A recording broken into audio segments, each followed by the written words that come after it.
Depois de o meu marido me ter forçado a assinar os papéis do divórcio, sem nada em meu nome, a minha sogra apontou para um monte de lixo sujo no canto de um beco e soltou uma gargalhada desdenhosa na minha cara. É aí o teu lugar. A ver se algum mendigo te recolhe.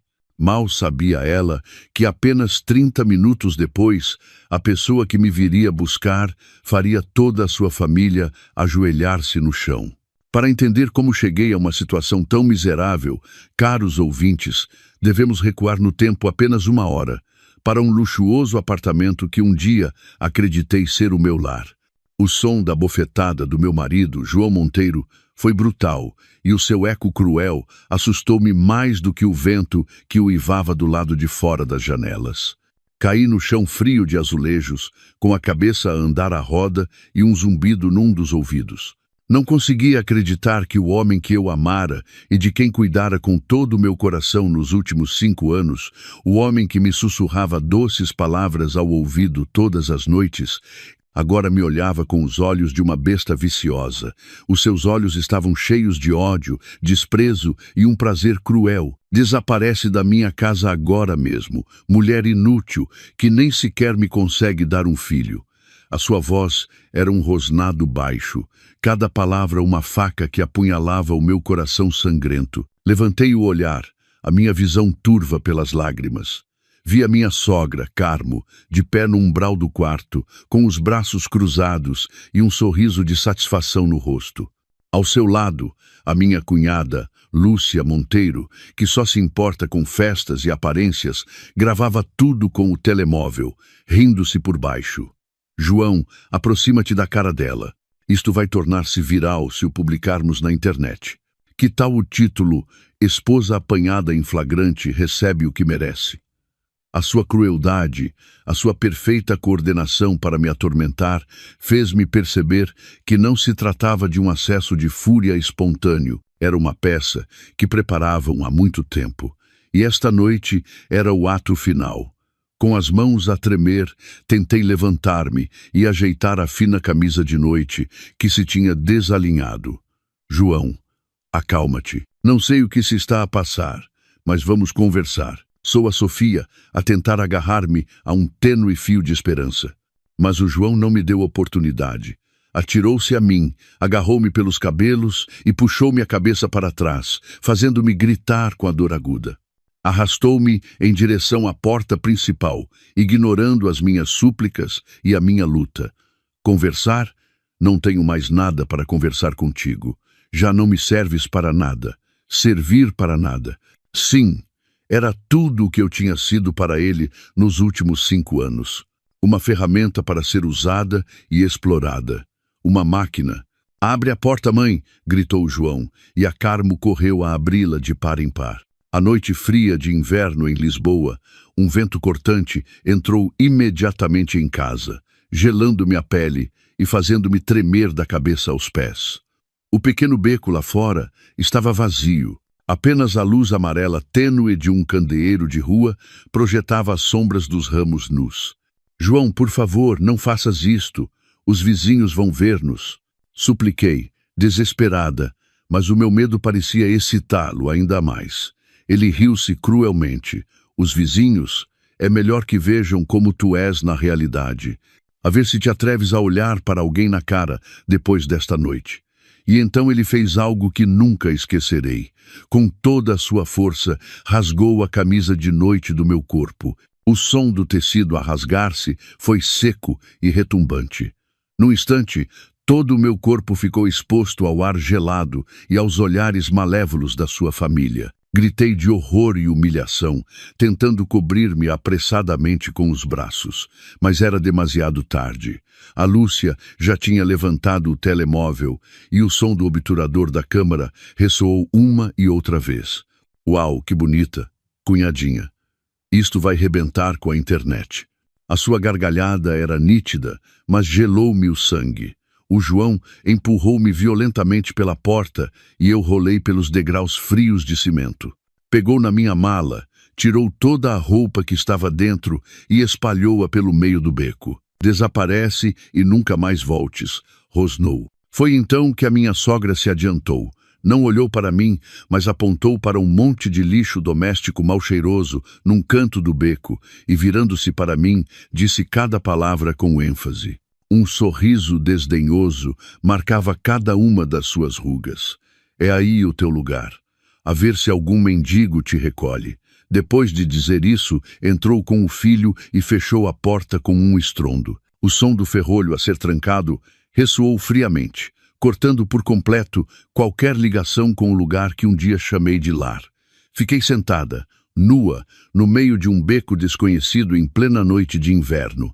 O vento uivava, gelando-me até aos ossos, mas não tanto como o meu coração. A dada altura, as lágrimas pararam de correr, substituídas por um vazio aterrador. Senti que já não era humana, mas algo pior do que aquele monte de lixo. As luzes de algumas janelas vizinhas acenderam-se e depois apagaram-se. Ouviram, viram, mas ninguém saiu. Talvez tivessem medo, ou talvez, como a família do João, estivessem a desfrutar do meu sofrimento. Encolhi-me na escuridão, sentindo que ia morrer de frio e humilhação. O que devia fazer agora? Para onde podia ir? A minha mente era um abismo de escuridão. Nesse preciso momento, um brilho fraco do ecrã do meu telemóvel, que o João tinha atirado ao chão, chamou-me a atenção. O ecrã estava partido, mas ainda funcionava. Um pensamento atravessou-me a mente.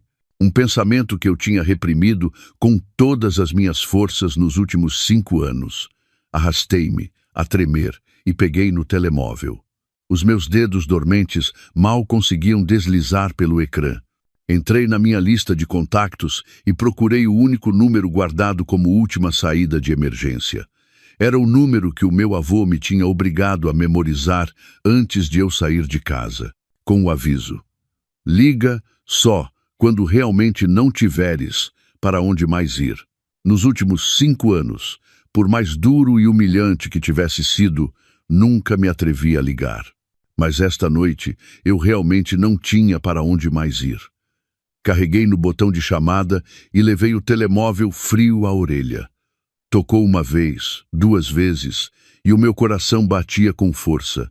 Então, uma voz familiar, baixa, calorosa e estranha ao mesmo tempo, soou do outro lado. Uma voz que eu não ouvia há 5 anos. Diga, Senhor Almeida.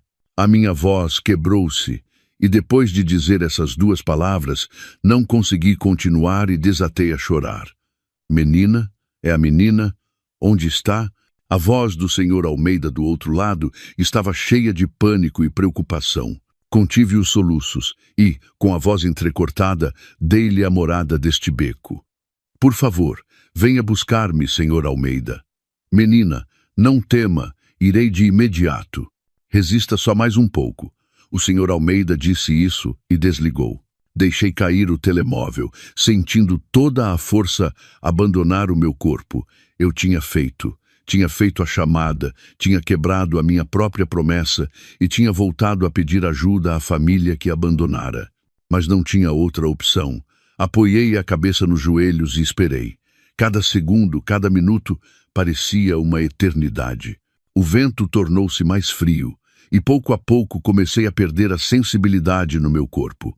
Senti que não conseguia aguentar mais. Nesse momento, um deslumbrante feixe de luz atravessou a escuridão vindo do final do beco. Seguiu-se o rugido baixo e majestoso de um motor.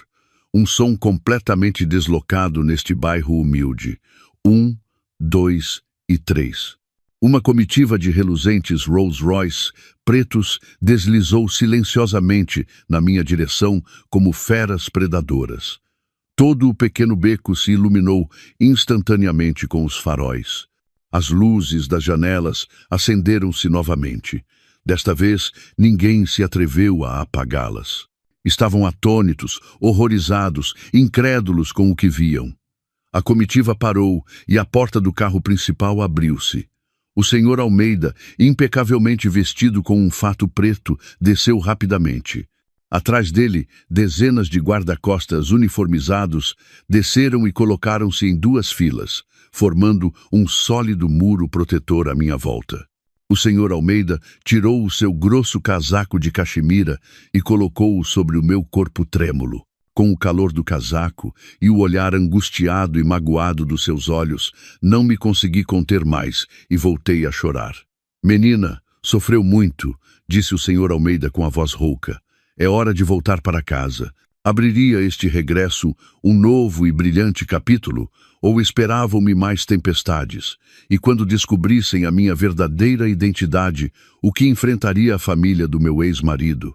Se sentem a mesma curiosidade e suspense que nós, não se esqueçam de gostar, partilhar e subscrever o canal Histórias de Família. Não vão querer perder o próximo e emocionante episódio. O calor do casaco de cachemira do Sr. Almeida envolveu-me, mas não foi suficiente para dissipar o frio que me trespassava até aos ossos. Sem dizer mais uma palavra, ajudou-me a levantar com o seu braço firme. Os guarda-costas formaram imediatamente um muro humano, bloqueando completamente os olhares curiosos e maliciosos das janelas circundantes. Sabia que todo aquele pequeno beco estava a testemunhar uma cena que nunca esqueceriam. Uma mulher abandonada, nua como um monte de lixo, a ser recolhida por uma comitiva de sedãs de luxo. O contraste extremo era provavelmente mais dramático do que qualquer filme que já tivessem visto. O Sr. Almeida guiou-me até ao Rolls Royce principal. Um guarda-costas mantinha a porta aberta respeitosamente. Ajudou-me a sentar com cuidado no banco de trás e depois contornou o carro para se sentar ao meu lado. Quando a porta se fechou, um silêncio absoluto e um calor envolveram-me, isolando-me completamente do mundo exterior. O calor do aquecedor do carro espalhou-se lentamente, descongelando os meus dedos das mãos e dos pés. Encolhi-me dentro do casaco demasiado grande, a olhar fixamente pela janela. As luzes de neon da cidade passavam como manchas de tinta na noite. O carro avançava silenciosa e suavemente, percorrendo novamente o caminho pelo qual eu tinha caminhado humilhada apenas algumas dezenas de minutos antes. A sensação era estranha, já não era uma vítima patética. Estava protegida a caminho de um lugar seguro.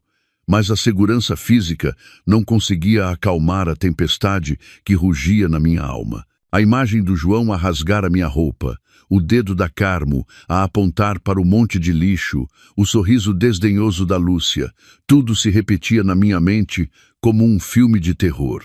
O que fiz de errado? Perguntei-mo 1000 vezes. Durante os últimos 5 anos, renunciei à minha identidade como filha de uma família multimilionária. Abandonei uma vida de luxo para me tornar numa esposa comum. Cozinhava, lavava roupa e cuidava de toda a sua família. Não pedia presentes caros nem me queixava uma única vez da vida, algo modesta em comparação com o meu passado. Fiz tudo isso simplesmente porque o amava, porque acreditava na sua promessa de construir uma família simples e feliz. E o que recebia em troca? Traição e uma humilhação sem fim. Pensei que o amor podia superar todas as dificuldades, mas enganei-me. O meu amor foi desperdiçado, entregue a um lobo em pele de cordeiro, a alguém que só sabia usar e pisar. Menina, beba um pouco de chá de gengibre para se aquecer. A voz do Sr. Almeida tirou-me dos meus pensamentos aturdidos. Ele tinha tirado uma chávena de porcelana branca do pequeno bar do carro. Dentro havia chá de gengibre fumegante com o aroma familiar e quente do gengibre. Era o chá que ele costumava preparar-me sempre que eu me constipava. Ele ainda se lembrava. Peguei na chávena com as mãos a tremer e o calor espalhou-se pelas minhas palmas por todo o corpo. Dei um gole e a suavidade do mel e o picante do gengibre acalmaram a minha garganta. Obrigada, sussurrei. O Sr. Almeida olhou para mim com os olhos cheios de pena e remorso. A culpa é minha, menina. Devia tê-la encontrado mais cedo. Não devia ter permitido que passasse por isto. O Sr. Almeida cuidara de mim desde que eu era criança. Depois de os meus pais morrerem num acidente, foi ele quem esteve ao meu lado, cuidando de cada detalhe em nome do meu avô. Era mais do que um mordomo. Era como um parente, um tio. Foi ele quem mais tentou dissuadir-me quando decidi deixar a minha família para ficar com o João. Mas naquela altura eu estava cega de amor e não ouvia suas palavras. Não é sua culpa. Abanei a cabeça. e as lágrimas voltaram a brotar. Fui eu a tola, a que confiou na pessoa errada. O senhor Almeida suspirou. O presidente sabe? Perguntei com voz preocupada. O meu avô, o senhor Alexandre Magalhães, o presidente do Grupo Magalhães, era um homem muito rigoroso e autoritário. Naquele ano, quando lhe disse que me casaria com o João, um jovem de uma família comum e que não estava à nossa altura, ele enfureceu-se. Deu-me um ultimato. Ou deixava o João ou saía da família sem levar nada. E eu escolhi o amor.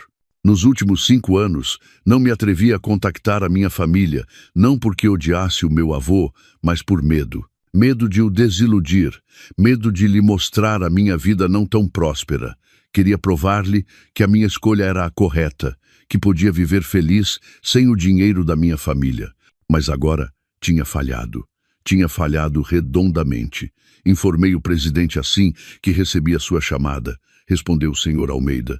Está à nossa espera na mansão. Está muito preocupado. As palavras "muito preocupado" fizeram o meu coração encolher-se. Não sabia como o enfrentar. Temia ver a desilusão nos seus olhos. O carro entrou nas avenidas arborizadas da Quinta da Marinha.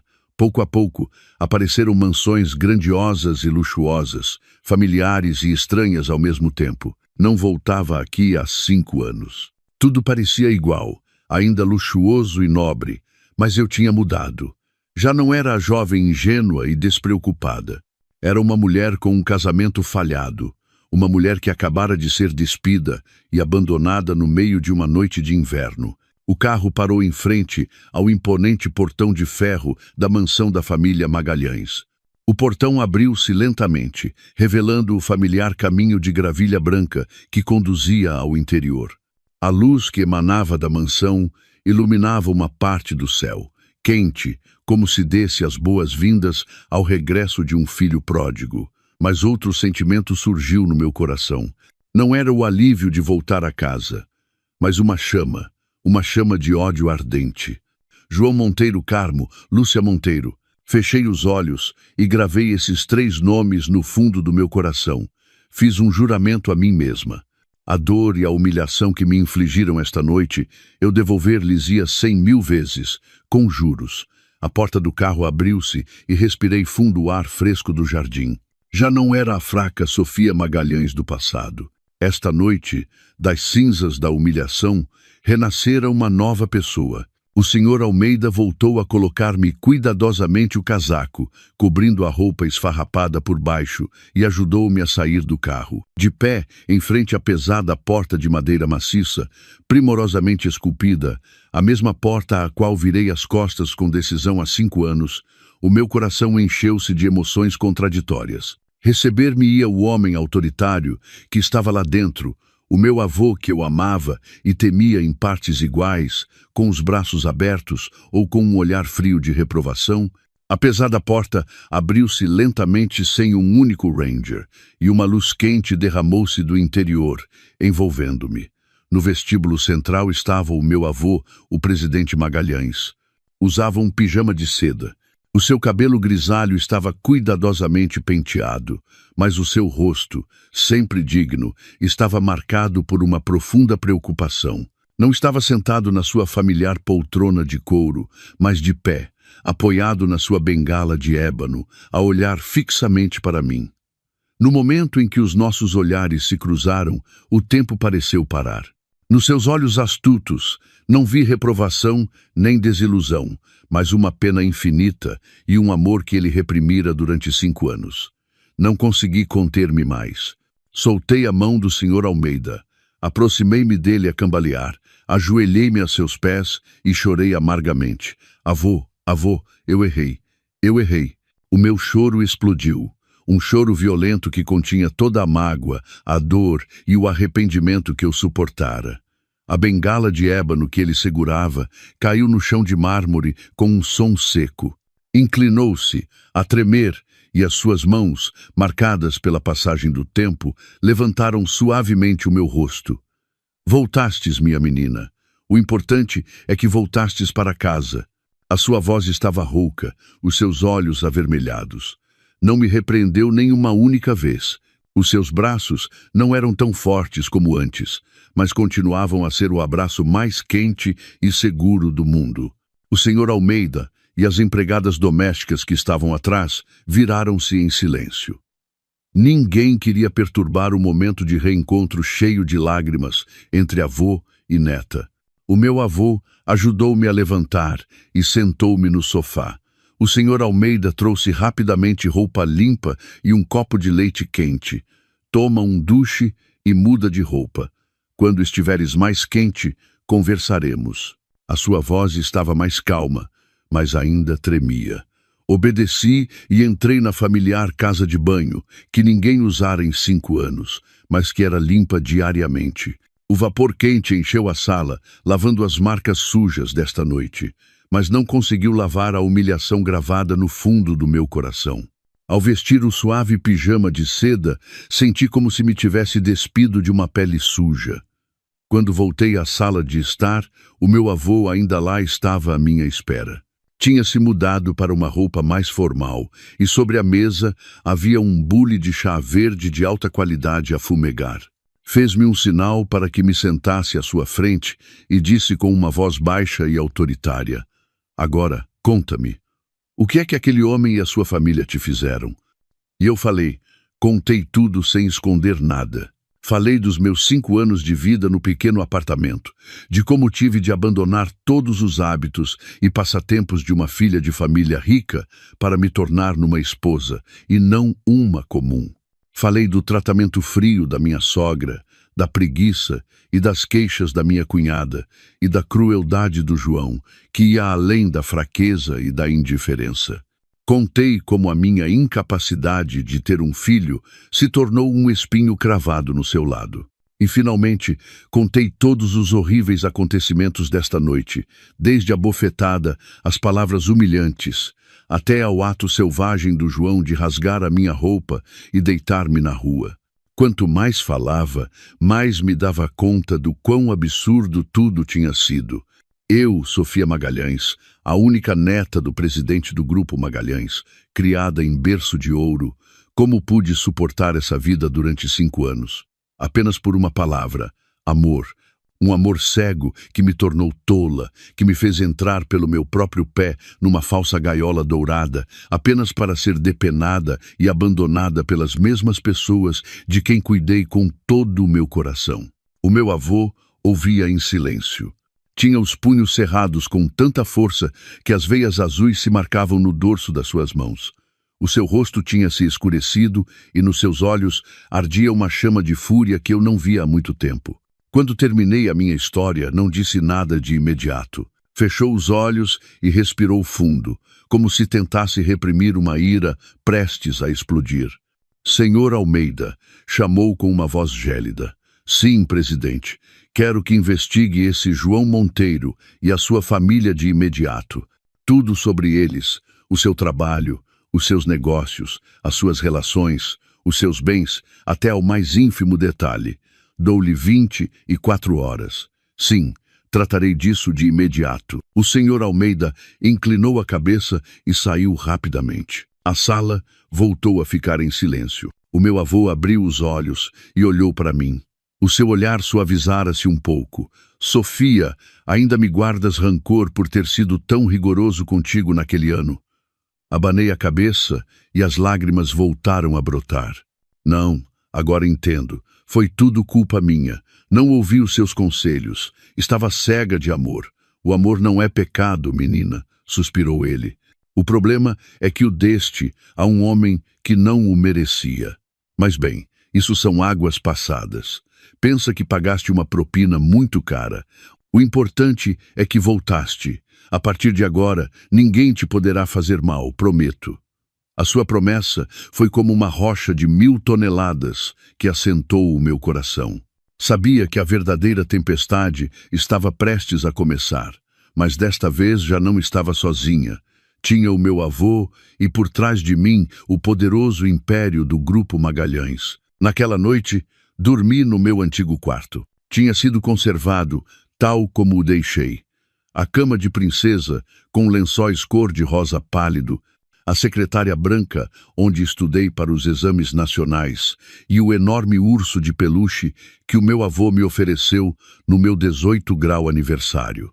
Tudo me recordava belas memórias, uma época sem preocupações. Deitei-me na cama fofa, mas não consegui adormecer. As memórias dos últimos 5 anos misturavam-se com as da minha vida nesta mansão. Lembrei-me do dia em que conheci o João. Foi numa gala de caridade organizada pelo Grupo Magalhães. Era um jovem funcionário de uma empresa associada, bonito, inteligente e com um sentido de humor encantador. Era completamente diferente dos herdeiros ricos e ociosos que eu costumava conhecer. Cativou-me com a sua sinceridade e o seu sonho de criar o seu próprio negócio. Começamos a sair. Escondi a minha verdadeira identidade, dizendo-lhe apenas que era uma funcionária de escritório normal. A ele também não parecia importar-se muito com a minha origem familiar. Amava-me, ou pelo menos era o que eu acreditava. Levava-me a tascas, dava-me passeios na sua mota velha. Esses encontros simples faziam-me mais feliz do que qualquer festa de luxo. Acreditava ter encontrado o amor verdadeiro. Quando decidi casar-me com ele, levei-o a conhecer o meu avô.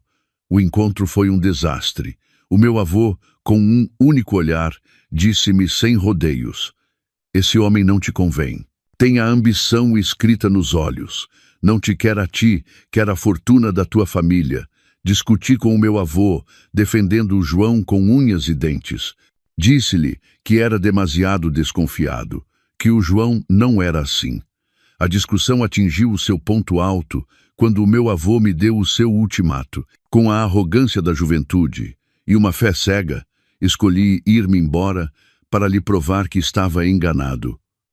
Cortei todo o contato por minha conta e entrei na vida de uma pessoa normal. No início foi difícil, mas tentei adaptar-me. Enganei-me a mim mesma, pensando que era feliz. Mas agora que tudo se tinha desvendado, percebi o quão acertadas foram as palavras do meu avô. Ele viu a verdadeira natureza do João desde o primeiro momento, e eu levei 5 anos a dar-me conta. Umas suaves batidas na porta. O senhor Almeida entrou com uma bandeja com algo para petiscar. "Menina, coma alguma coisa." O presidente pediu-me que lhe o trouxesse. Não tinha fome, mas sentei-me e comi. Sabia que precisava de forças. A batalha de amanhã seria muito longa. Ao ver a comida requintada na bandeja, lembrei-me de repente das refeições humildes e das repreensões da minha sogra. As lágrimas voltaram a cair, mas desta vez não era por dor, mas porque sabia que aqueles dias sombrios tinham terminado de verdade. Um novo capítulo da minha vida estava prestes a começar. Um capítulo em que já não seria uma vítima. Sentei-me em frente ao toucador de madeira de cerejeira e não reconheci a mulher no espelho. O meu longo cabelo, que sempre usava apanhado de qualquer maneira, tinha sido transformado pelos melhores estilistas do país numa cabeleira de ondas volumosas, tingida de um luxuoso tom castanho. O meu rosto, pálido e emaciado, recuperara a vida após um tratamento intensivo de uma noite. Uma maquilhagem leve, mas profissional, escondia as olheiras e fazia com que os meus olhos, já por si grandes, parecessem mais definidos e profundos. A mulher no espelho já não era a esposa submissa e paciente de ontem, Sofia. Era a única herdeira da família do Grupo Magalhães, Sofia Magalhães. A voz do Sr. Almeida às minhas costas interrompeu os meus pensamentos. "Menina, o presidente espera-a no seu escritório." Levantei-me e respirei fundo. O vestido de seda cor de jade que os estilistas tinham trazido de manhã cedo ajustava-se perfeitamente ao meu corpo, criando um ar elegante, sedutor e sofisticado. Calcei uns sapatos de salto alto de Christian Louboutin. Cada passo sentia-se firme e autoritário. Havia 5 anos que não sentia isto. Desci a escada em caracol e caminhei pelo longo corredor decorado com obras de arte caras. O escritório do meu avô estava no final do corredor, uma ampla sala com estantes que chegavam até ao teto, cheias de livros raros. O meu avô estava sentado atrás de uma enorme secretária de madeira maciça, a ler atentamente um maço de documentos com uns óculos de leitura. Ao ver-me entrar, levantou a cabeça, tirou os óculos e um sorriso de satisfação apareceu no seu rosto. "Senta-te", disse, apontando para a cadeira de couro em frente. "Tens um aspecto impecável." Finalmente, a elegância da nossa família Magalhães voltou. Sorri e sentei-me. "Para que me chamou?" O meu avô não respondeu de imediato. Empurrou o maço de documentos que estava a ler na minha direção. "Lê. É toda a informação que o Sr. Almeida recolheu durante a noite sobre a família do teu ex-marido." A tremer, abri o dossiê. As folhas estavam densamente impressas com texto e fotos. A primeira página era o currículo de João Monteiro. Dei uma vista de olhos à informação básica e detive-me no seu historial de trabalho. A empresa da qual era diretor, Serviços Comerciais, LDA, era na realidade uma pequena empresa fundada pouco depois do nosso casamento. E o que me deixou atônita foi que o capital inicial da empresa, 350 mil euros, estava claramente registrado como uma contribuição pessoal. 350 mil euros. Lembro-me perfeitamente que quando me casei com o João, ele era um simples funcionário com um salário de alguns milhares de euros por mês. Como pôde ele conseguir tanto dinheiro? Passei para a página seguinte e vi os relatórios financeiros da empresa. Nos últimos 5 anos, a empresa tinha registrado perdas continuamente. O fluxo de caixa era negativo e as dívidas a bancos e fornecedores não paravam de aumentar. A sua empresa era, em essência, uma casca vazia à beira da falência. Então, de onde vinha o dinheiro para a vida abastada que a sua família levava, o luxuoso apartamento? A resposta estava nas páginas seguintes. Era uma série de extratos bancários de contas em nome do João, da Carmo e da Lúcia. Durante os últimos 5 anos, uma quantia considerável de dinheiro tinha sido transferida mensalmente de uma conta desconhecida para as deles. Olhei atentamente para o nome do titular dessa conta desconhecida e o meu coração parou. Sofia Magalhães. Era o meu nome. Não entendia o que se estava a passar. Além do dinheiro que eu dava a Carmo para as despesas da casa, nunca lhes tinha enviado nenhum outro dinheiro. Como? Como é possível? Levantei o olhar para o meu avô e perguntei com a voz embargada. O meu avô suspirou e apontou para uma pequena nota de rodapé na página. "Esta é uma conta fiduciária que os teus pais criaram para ti antes de morrerem. Segundo o testamento deles, uma quantia fixa era transferida automaticamente todos os meses para a conta que designasses como dinheiro para as tuas despesas. A quantia não é muito grande, o suficiente para que vivas confortavelmente, mas não em excesso. Os teus pais queriam que aprendesses a ser independente." Fiquei atônita. Então, durante os últimos 5 anos, estive a viver do dinheiro que os meus pais me deixaram sem saber? Exato. Assentiu o meu avô, e esse homem soube-o desde o início. Pediu-te os dados da conta para receber o dinheiro e depois mentiu-te, dizendo que era o seu salário arduamente ganho para sustentar a família. Tudo se encaixou na minha cabeça. A imagem de empresário de sucesso e pilar da família, que o João tinha criado com tanto esmero, não passava de uma elaborada fraude. Estava a sustentar-me a mim e a sua família com o meu próprio dinheiro, enquanto representava o papel de um marido capaz e generoso. A sua hipocrisia, a sua vileza não tinham limites. Passei as páginas seguintes do dossiê. A minha ira crescia. O apartamento em que viviam, embora comprado em nome do João, tinha sido pago na totalidade através de uma empresa fantasma. E ao rastrear essa empresa, descobriu-se que estava relacionada com um concorrente acérrimo do Grupo Magalhães. "Não só te enganaram com o teu dinheiro", disse o meu avô com voz dura. "Esse tal de João Monteiro aproximou-se de ti intencionalmente. É muito provável que por trás dele haja uma conspiração maior contra o nosso grupo." Fechei o dossiê com as mãos e os pés gelados. Pensava que a minha tragédia era apenas uma história de amor falhada, um casamento infeliz. Mas não, era muito mais complexo e sombrio do que eu imaginara. Tinha sido um peão num enorme tabuleiro de xadrez, do qual não sabia nada. Entendes agora por que te disse que tinhas de ser forte? O meu avô olhou para mim com uma mistura de ira e pena. Isto já não é um problema pessoal teu, é uma guerra para toda a família do Grupo Magalhães. E tu, como única herdeira, não só deves procurar justiça para ti mesma, mas também levantar-te para proteger o legado de toda a família.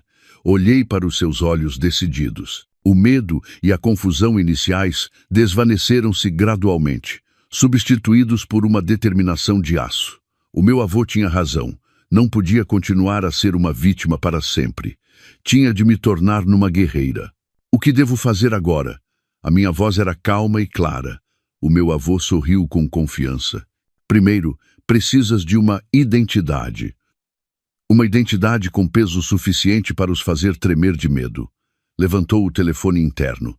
Senhor Almeida, que venham o advogado da empresa, o senhor Torres e a equipa de relações públicas do grupo. Poucos minutos depois, um grupo de pessoas de fato entrou na sala, liderado pelo senhor Torres, o diretor do departamento jurídico do grupo, um homem de meia idade, com uma testa larga e um olhar penetrante. O meu avô deu uma ordem com uma voz que não admitia réplica. Senhor Torres, prepare imediatamente os documentos para processar João Monteiro e a sua família por fraude e desvio de fundos. Ao mesmo tempo, prepare os procedimentos necessários para recuperar os bens da minha neta. Depois, virou-se para a equipa de relações públicas. Numa hora, quero que enviem um comunicado a todos os principais meios de comunicação do país. Um comunicado sobre o regresso da minha neta e futura vice-presidente do Grupo Magalhães, Sofia Magalhães. A sala ficou num silêncio sepulcral. Todos estavam atônitos com a decisão relâmpago, mas autoritária, do presidente.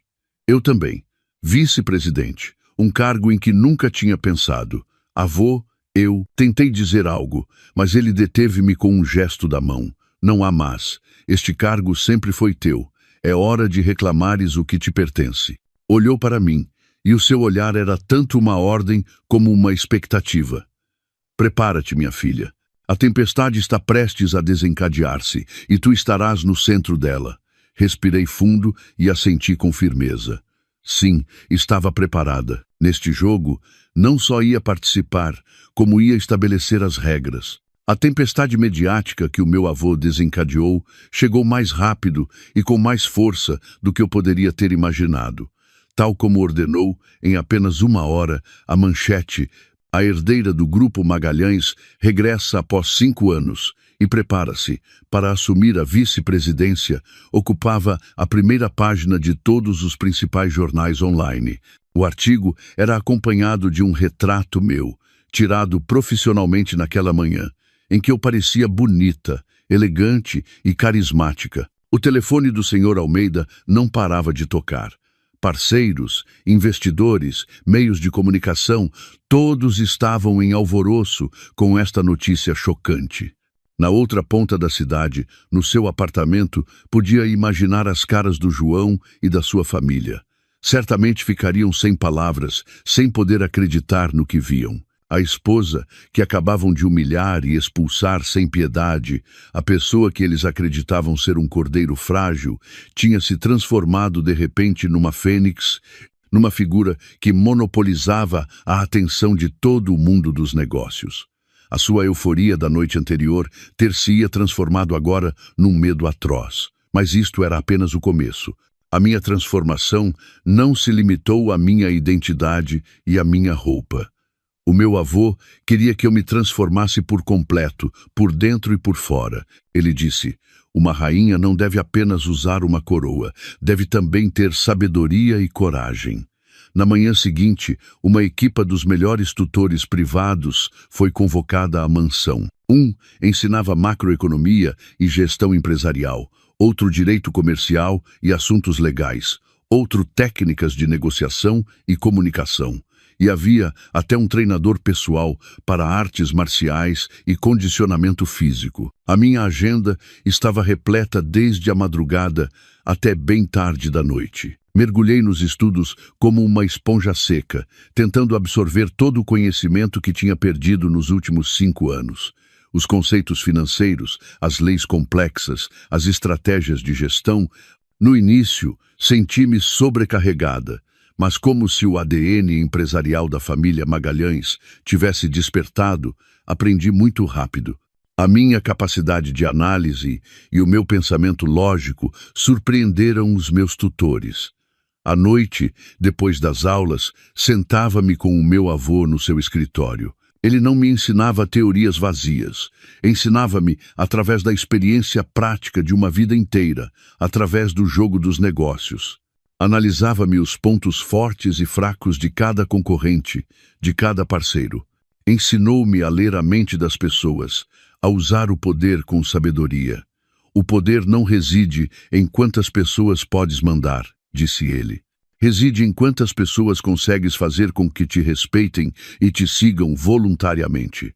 Os seus ensinamentos eram mais valiosos do que qualquer livro. Não eram apenas conhecimento, mas uma filosofia de vida, a coragem de um líder. Paralelamente aos meus estudos, comecei o meu treino físico. Todas as manhãs cedo, submeti-me a um duro treino com um ex-membro das Forças Especiais, desde correr e levantar pesos até ao combate corpo a corpo. O suor corria-me pelas bochechas, o corpo doía-me, mas não me queixei uma única vez. Sabia que precisava de um corpo saudável e de uma vontade de aço para enfrentar a tempestade que se avizinhava. Em apenas uma semana, tinha mudado surpreendentemente. Tinha perdido algum peso, mas o meu corpo estava mais tonificado e cheio de energia. O meu olhar já não era de tristeza ou medo, mas decidido e penetrante. A minha atitude também se tornara segura e autoritária. Até o Sr. Almeida comentou: "Menina, agora tem mais porte do que o presidente nos seus melhores tempos." A transformação estava quase completa. Tinha identidade, conhecimento, vontade e um poderoso império às minhas costas. Estava pronta para fazer o primeiro movimento na minha partida de xadrez de vingança. Numa manhã, depois de me pôr a par da situação da empresa através dos relatórios, decidi visitar o lugar que uma vez chamei de lar. Sem aviso prévio, escolhi um desportivo branco da coleção do meu avô. Usava um fato de saia e casaco branco da Chanel, óculos de sol, e o cabelo ligeiramente ondulado a cair sobre os ombros. Quando o meu luxuoso desportivo parou em frente ao velho prédio de apartamentos, não poucas pessoas se viraram para olhar. Saí do carro, tirei os óculos de sol e entrei no vestíbulo de cabeça erguida. O velho porteiro da recepção, o mesmo que me tinha olhado com desprezo inúmeras vezes, agora levantou-se apressadamente e cumprimentou-me com uma incômoda inclinação de cabeça. Não disse nada, simplesmente assenti ligeiramente e dirigi-me diretamente ao elevador. Podia sentir os olhares curiosos e os sussurros às minhas costas. Certamente se perguntavam quem era esta mulher tão elegante e por que lhes era tão familiar. Quando toquei a campainha do apartamento, demoraram um bom bocado a abrir uma fresta da porta. A Carmo espreitou a cabeça e, ao ver-me, ficou petrificada. A expressão do seu rosto passou da surpresa e do medo para uma ira incontida. "Tu? O que fazes tu aqui?" gaguejou. Esbocei um sorriso sociável, mas frio. "Olá, Carmo. Vim buscar algumas coisas pessoais que deixei." Não esperei pela sua resposta. Abri caminho ligeiramente e entrei. A casa continuava igual, ainda desarrumada e algo sufocante.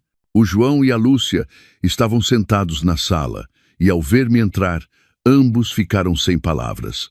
Ao João, caiu-lhe o comando da televisão ao chão, e a Lúcia ficou de boca aberta, sem conseguir dizer nada.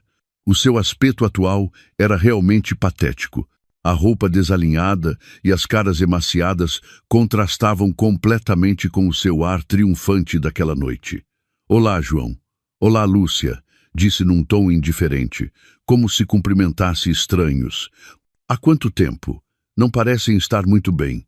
A minha aparição e a minha atitude deixaram-nos completamente desconcertados. Apenas me olhavam fixamente. Não lhes prestei atenção e fui diretamente ao meu antigo quarto. O quarto estava igual, mas já não restava nem um pingo de calor. Abri o armário e tirei uma pequena caixa de madeira que guardava no canto mais profundo. Era a caixa que continha as recordações dos meus pais, algumas fotos antigas, o relógio do meu pai e os brincos de pérolas da minha mãe. Isto era a única coisa que eu precisava de recuperar deste lugar. Quando saí com a caixa, o João recuperou o sentido e interpôs-se no meu caminho. Sofia, Sofia, tu. Gaguejava, sem saber como me chamar, nem o que dizer. Olhei para ele com olhos desprovidos de emoção. Tem algo a dizer, senhor Monteiro? O meu tratamento formal desconcertou-o. Nós podemos falar. Eu peço desculpa. Nada disto. Nada disto é o que pensas. Começou a cantar a velha canção, a canção das mentiras e das desculpas. Mas eu já não era a mesma de antes. Que pede desculpa, trocei. Acredita que um peço desculpa pode apagar tudo? Não precisa de representar mais. A sua peça terminou. Contornei-o e dirigi-me à porta. A Carmo e a Lúcia continuavam de pé, sem dizer uma palavra. Ao chegar à porta, parei e virei-me para olhar-los uma última vez. Esquecia-me. A partir de amanhã, as pessoas do banco virão à sua empresa por causa dos empréstimos não pagos. É melhor que se preparem. Boa sorte. Depois de dizer isso, virei-me, deixando para trás 3 pessoas petrificadas pelo terror e pelo desespero. Ao sair do prédio e respirar o ar fresco, senti uma estranha euforia. Isto era apenas um ligeiro aviso. A minha obra de vingança ainda tinha muitas cenas dramáticas pela frente. A caminho da mansão, recebi uma chamada do Sr. Almeida. Menina, a nossa gente informa que pouco depois de a senhora sair, se desencadeou uma grande briga naquela casa. Sorri ligeiramente. Perfeito. Deixe que se despedacem entre eles, Sr. Almeida. A guerra psicológica estava a começar a surtir efeito, e agora era o momento de lançar um ataque real, um ataque econômico, um ataque que destruiria por completo o império de papel de João Monteiro. A minha transformação e o meu imponente regresso não foram mais do que o primeiro tiro de partida, um golpe psicológico que mergulhou a família do João no caos. Mas para os destruir de verdade, eu precisava de ações concretas, um golpe fatal na já apodrecida base econômica do João. Ao voltar à mansão, sem tirar um fôlego, fui diretamente para o escritório. Lá esperavam-me já o meu avô e o Sr. Torres. O ambiente na sala era muito sério. Num grande ecrã, detalhava-se a estrutura da empresa do João e a rede de empresas relacionadas. Segundo a nossa investigação, começou o Sr. Torres, apontando para os números no ecrã.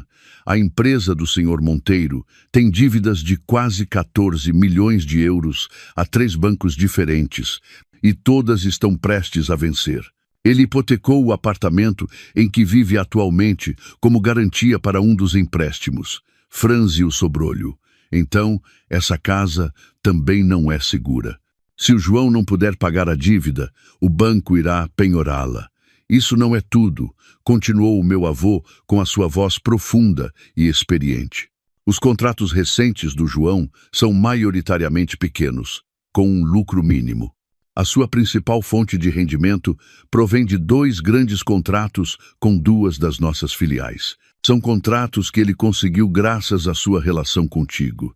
De repente, entendi. Apesar da sua fachada de homem que se fez a si mesmo, o João tinha andado a utilizar a reputação da família Magalhães para se beneficiar nas minhas costas. Então, o primeiro passo está claro, disse com uma voz fria e decidida. Sr. Torres, trabalhe com a equipa jurídica para encontrar a mais mínima violação nesses 2 contratos.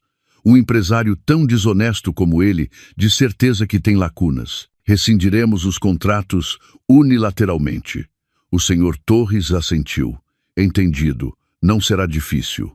Seguindo o procedimento, também podemos reclamar uma indemnização por incumprimento de contrato. Não é necessário. Interrompi-o. O nosso objetivo não é o dinheiro, é cortar-lhe o sustento.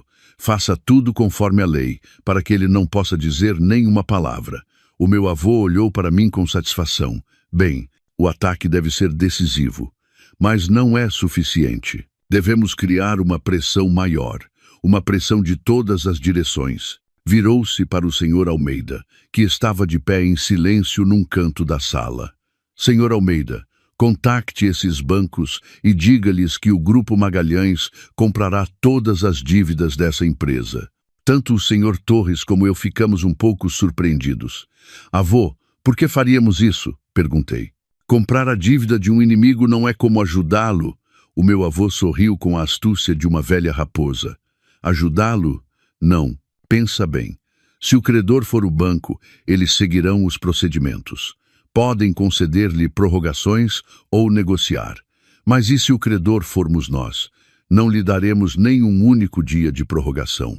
Seremos o credor mais insistente e implacável. Teremos o poder de vida ou morte sobre a sua empresa.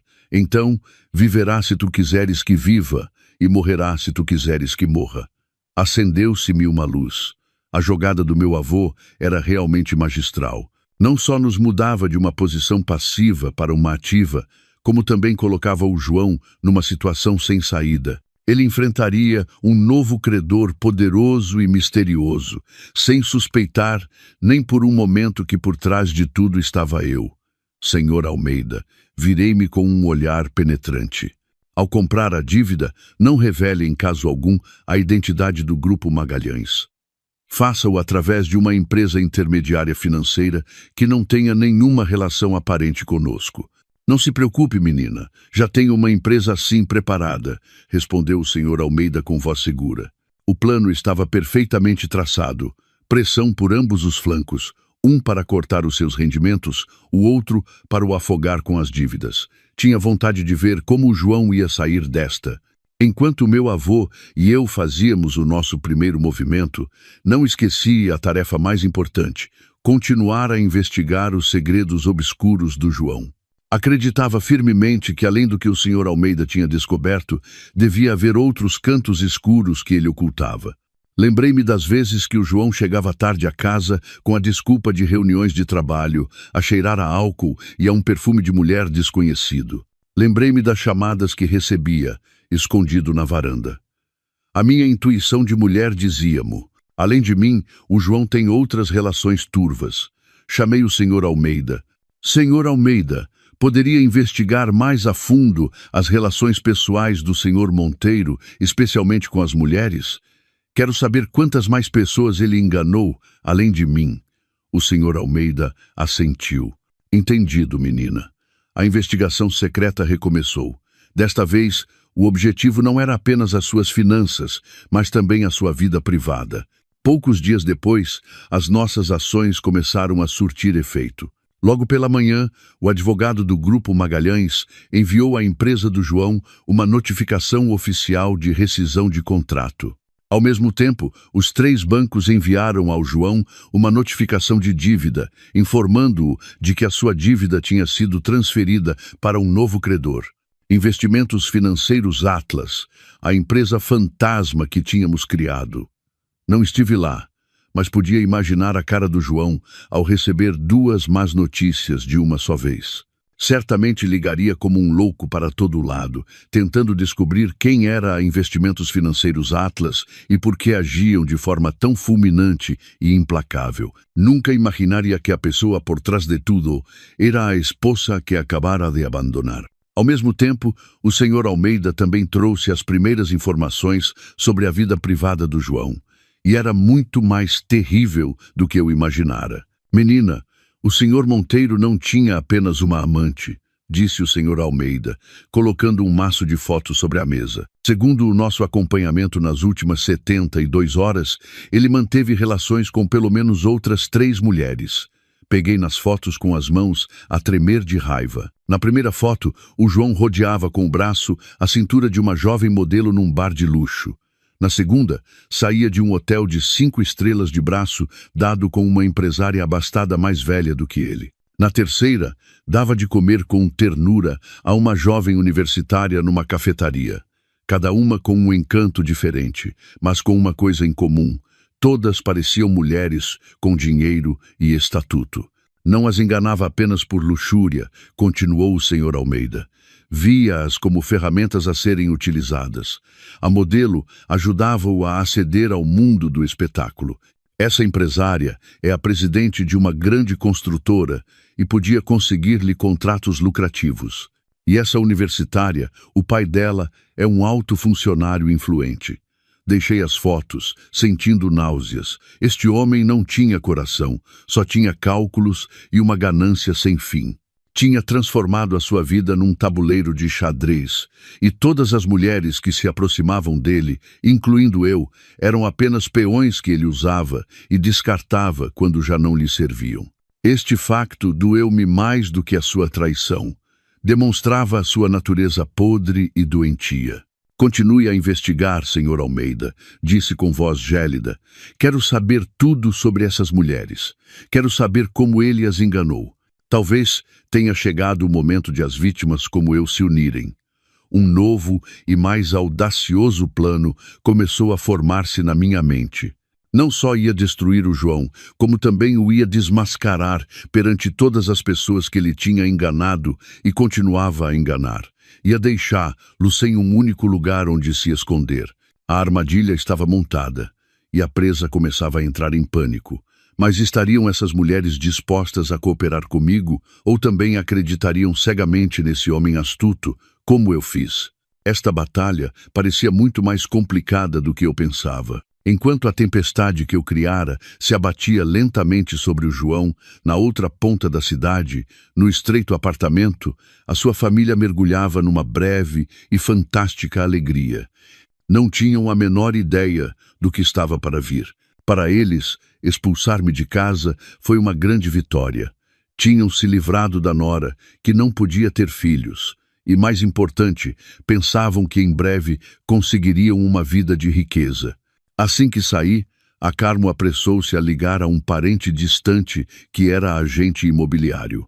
Preciso que vendas este apartamento rápido, disse ao telefone com uma voz que não conseguia esconder a sua emoção. Não importa o preço, só que seja rápido. Ah, e todos os papéis podes tratar com o meu filho João. Esta casa é toda dele. Julgava-se com o direito de dispor da minha propriedade, uma propriedade sobre a qual legalmente não tinha nenhum direito. A Lúcia foi ainda pior. Mudou-se imediatamente para o meu quarto, ocupando a cama, o toucador e as coisas que eu não tinha levado. Tirou selfies e publicou-as nas redes sociais com um texto sugestivo. Finalmente tenho o meu próprio quarto. Adeus ao que não era meu. Até se gabou aos amigos das roupas e das malas que eu tinha deixado, que nem sequer lhe ficavam bem. O João, embora inicialmente surpreendido pela minha aparição na casa, recuperou rapidamente a confiança. Acreditava que eu estava apenas zangada, a fazer-me de forte depois de ter sido abandonada.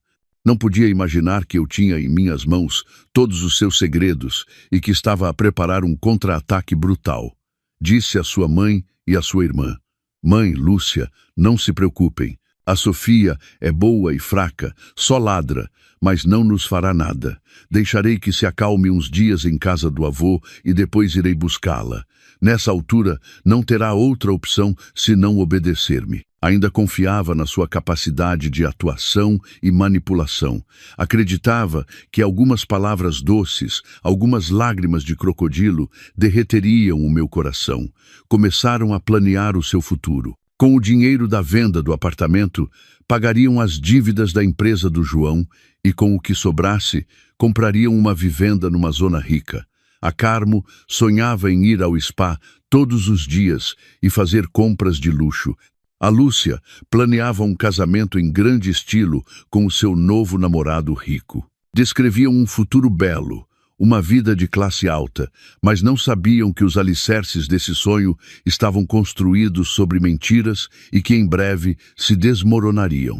A sua euforia atingiu o auge quando apareceu um comprador para a casa. O agente que a Carmo chamou, seguindo as instruções do Sr. Almeida, encontrou rapidamente um cliente potencial. Na realidade, era um funcionário do Grupo Magalhães que se fez passar por um novo rico e se ofereceu para comprar o apartamento rapidamente e a um preço elevado. Diga, senhora Monteiro, sou da imobiliária. Um dos nossos clientes está muito interessado no seu apartamento. Está disposto a pagar 700. 0 euros em dinheiro esta mesma semana. 700 mil euros. O número quase fez a Carmo desmaiar de alegria. Aceitou apressadamente, sem pensar 2 vezes, e instou o João a preparar os papéis rapidamente. Depressa, filho. A oportunidade bateu à nossa porta. Com estes 700 mil euros, a nossa família mudará completamente. O João também estava contente, mas ainda lhe restava algum juízo. Disse à mãe: Mãe, acalma-te. A escritura da casa ainda está em nome da Sofia. Primeiro tenho de a convencer a assinar os papéis da transferência. O que mais há para convencer? Exclamou a Carmo. Diz-lhe que temos de vender a casa urgentemente para pagar as tuas dívidas e evitar a prisão. Ela ficará tão assustada que assinará a chorar. Faz o que te digo. Enquanto se deliciavam com o sonho dos 700 mil euros, chegou a primeira má notícia. A notificação de rescisão de contrato do Grupo Magalhães foi entregue na empresa. O João leu a notificação e ficou sem palavras. Esses 2 contratos representavam quase 70% das receitas da empresa. Sem eles, a sua empresa não era quase nada. Ligou como um louco para os seus contactos no Grupo Magalhães, mas ninguém lhe atendeu. Não entendia por que o seu antigo parceiro agia de forma tão impiedosa. Pensou que era apenas uma infeliz coincidência. Mas em breve chegaram 3 cartas de 3 bancos diferentes ao mesmo tempo. Notificação de dívida, notificação de transferência de credor e uma exigência de pagamento de todas as dívidas em 24 horas. O João leu o nome do novo credor, Investimentos Financeiros Atlas, e mais uma vez, um nome completamente desconhecido. Procurou apressadamente na internet, mas mal havia informação sobre esta empresa, apenas que era um fundo de investimento emergente, com um capital muito forte e famoso pelo seu estilo de trabalho implacável. O verdadeiro pânico começou. O João desabou na cadeira. O suor corria-lhe pela testa como chuva.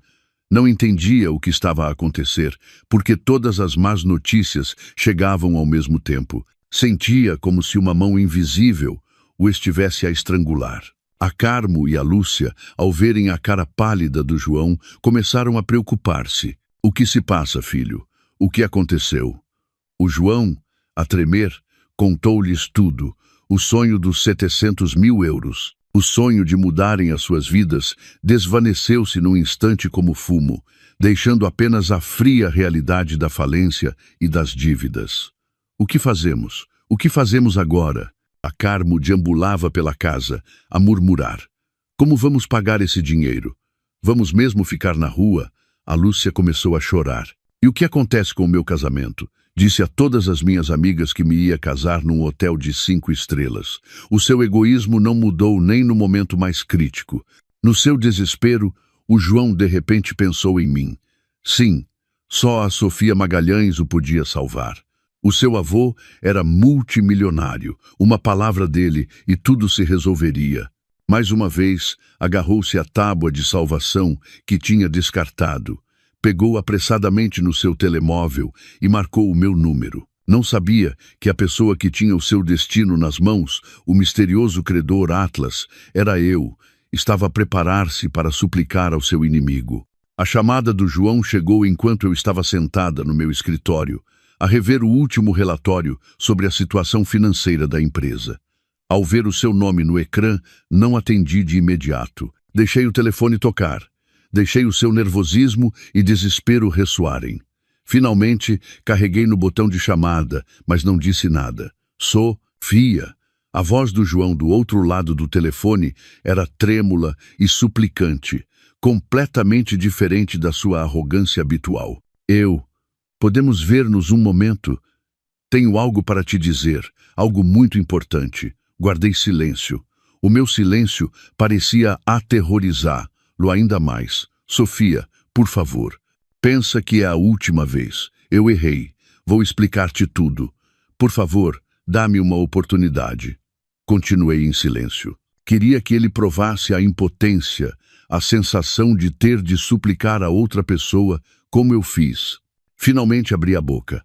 A minha voz era fria e desconhecida. Não tenho nada para falar consigo. Não digas isso, Sofia, quase gritou. A minha empresa está prestes a falir. Estão a assediar-me com as dívidas. Só tu me podes salvar.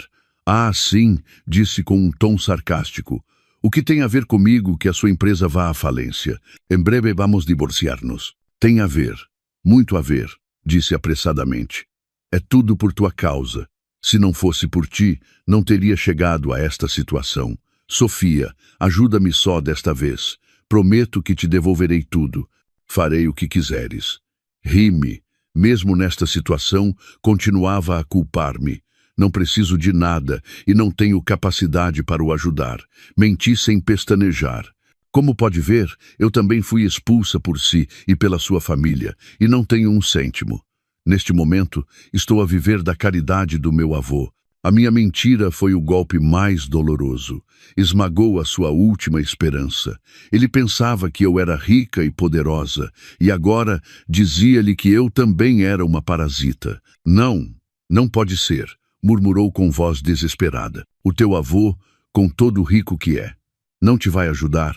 Isso é um assunto da minha família e não tem nada a ver consigo, disse com firmeza. Não tenho tempo para falar consigo. Dito isto, desliguei. Sabia que esta chamada levaria o desespero do João ao limite. Uma besta encurralada é capaz das maiores loucuras, e eu estava à espera disso. Faria o desespero com que ele revelasse segredos ainda mais terríveis, ou transformar-se-ia num ódio cego por mim. O jogo do gato e do rato tornara-se muito mais perigoso. A minha fria chamada de recusa foi como deitar um balde de água fria sobre a última brasa de esperança do João. O desespero transformou-se instantaneamente numa ira cega. Já não conseguia pensar com clareza. Em vez de tentar resolver o problema, dirigiu a sua fúria contra a sua própria família. Não precisei de pôr ninguém a vigiar para imaginar a cena que se desenrolaria naquele apartamento. Certamente se desencadeou uma briga monumental. O João culparia a Carmo e a Lúcia, acusando-as de que a sua ganância e ignorância o tinham levado a um beco sem saída. E a Carmo e a Lúcia, com os seus sonhos de riqueza desfeitos, não ficariam de braços cruzados. Acusariam o João de ser um inútil, um incompetente, incapaz de controlar a sua esposa e de sustentar a sua família. Uma família construída sobre mentiras e interesses. Perante a tempestade, a primeira coisa que fizeram foi despedaçarem-se mutuamente. Tal como esperava, algumas horas depois, o Sr. Almeida informou: Menina, os vizinhos do apartamento informaram que em casa do Sr. Monteiro está a ocorrer uma briga muito forte e que se ouvem ruídos de objetos. A partir-se, esbocei um sorriso. Perfeito. Deixe que esse fogo arda com mais força. Enquanto a sua família estava mergulhada em lutas internas, eu comecei a mover a minha peça seguinte. Desta vez, o objetivo não era apenas o João, mas toda a sua rede de burlas. Liguei para as 3 mulheres que o Sr. Almeida tinha investigado. A jovem modelo Lara, a rica empresária, a senhora Vasconcelos e a estudante universitária Inês. Não revelei a minha identidade. Pedi ao Sr. Almeida que marcasse reuniões individuais, fazendo-se passar por um jornalista que investigava burlas amorosas na alta sociedade. As 3, após algumas dúvidas, aceitaram encontrar-se. Talvez no fundo dos seus corações também abrigassem suspeitas sobre o homem perfeito que era o João. A primeira reunião foi com a modelo Lara. Encontramo-nos numa cafetaria de luxo. A Lara apareceu deslumbrante, mas os seus olhos denotavam cansaço. Quando mencionei o João, no início mostrou-se muito cautelosa, insistindo que era um homem maravilhoso e um empresário de sucesso. Não tive pressa, simplesmente coloquei um dossiê sobre a mesa. Menina Lara, esta é a informação que recolhemos. Acredito que deveria dar uma vista de olhos. A Lara, por curiosidade, abriu o dossiê. Dentro havia provas de como João tinha utilizado a sua fama para conseguir contratos publicitários e depois embolsado uma parte considerável da comissão. Havia também uma gravação de áudio em que o João dizia a um amigo que a Lara era um vaso de flores fácil de manipular. À medida que lia, o rosto da Lara tornava-se mais pálido. Quando terminou, apertou o dossiê nas mãos e uma chama de fúria ardeu nos seus olhos.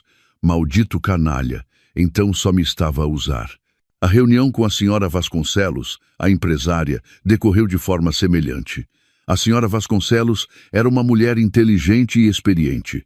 No início, não acreditou nas minhas palavras, mas quando lhe apresentei provas de que o João, através dela, tinha conseguido um grande contrato de construção e depois tinha utilizado uma das suas próprias subcontratadas para desviar fundos, causando graves problemas de qualidade e o risco de uma grande ação judicial, ela desmoronou-se por completo.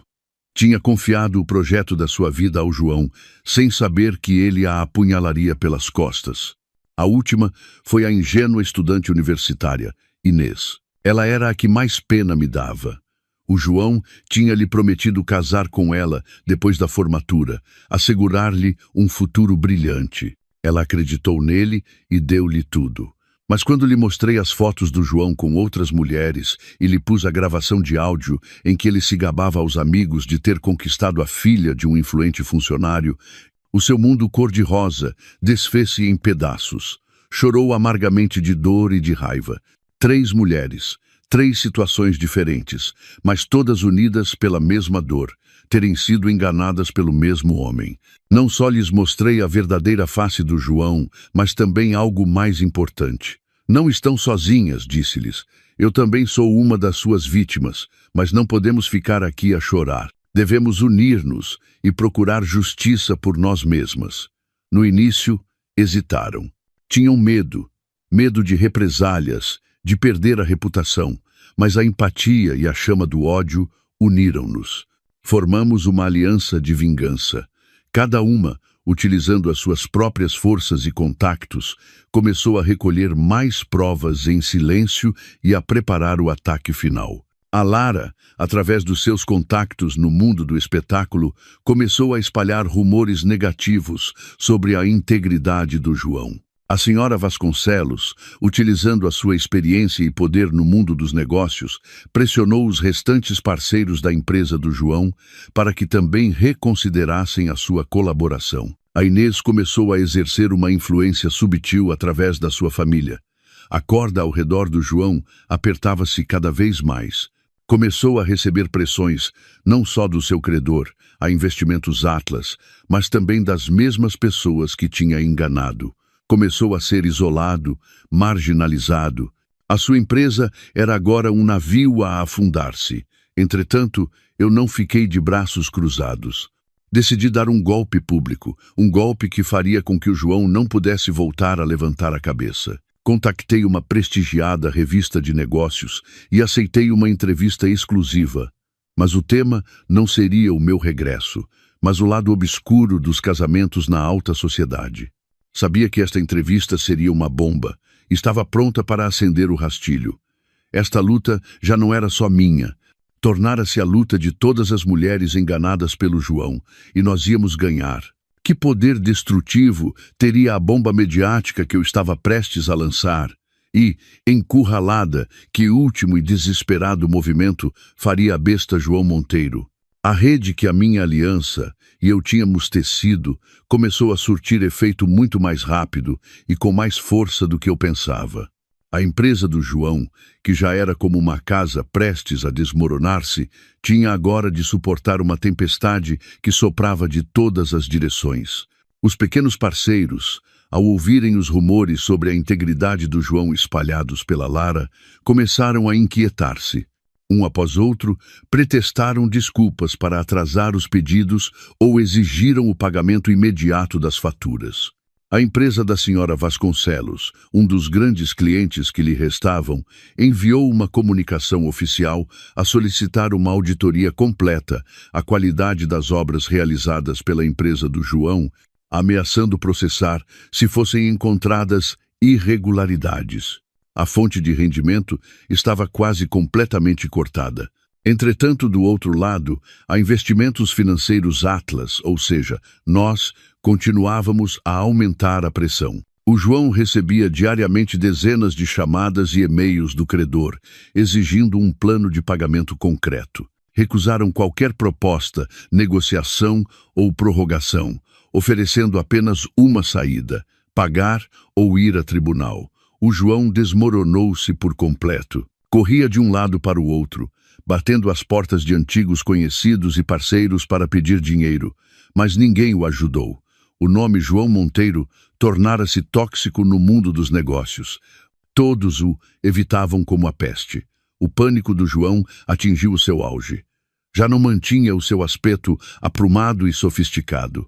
Estava emaciado, com a barba por fazer e os olhos sempre injetados de sangue pela falta de sono e pela preocupação. E como uma lei inevitável, quando o pilar da casa desaba, as fissuras internas da família tornam-se mais evidentes. O apartamento, que outrora ressoou com risos de euforia, agora só albergava discussões intermináveis. A Carmo, depois de ver os seus sonhos de riqueza desfeitos, perdeu completamente a paciência com o filho. Culpava-o e assediava-o constantemente. Meu Deus, com tudo o que te alimentei e eduquei, e olha no que te tornaste. Não consegues reter a tua mulher. A empresa está falida e tens dívidas até ao pescoço. O que fizeste de bem por esta família? Cada refeição tornava-se uma tortura. Queixava-se de ter tido de vender os poucos anéis de ouro que lhe restavam para comprar comida, de não poder sair à rua por medo que as pessoas se rissem dela. A Lúcia não ficava atrás. Depois de o seu namorado rico a ter deixado ao ouvir os rumores de que a sua família estava à beira da falência, despejou toda a sua ira no irmão. É tudo culpa tua. Por tua incompetência estou assim agora. Ótimo, nem casamento, nem dinheiro, nem cara para mostrar aos meus amigos, gritou, atirando o prato ao chão. Dá-me dinheiro. Não me importa se roubas ou matas, só me traz dinheiro. A vida do João era agora um inferno. Na empresa, assediado por credores e parceiros. Em casa, maltratado psicologicamente pela própria mãe e irmã.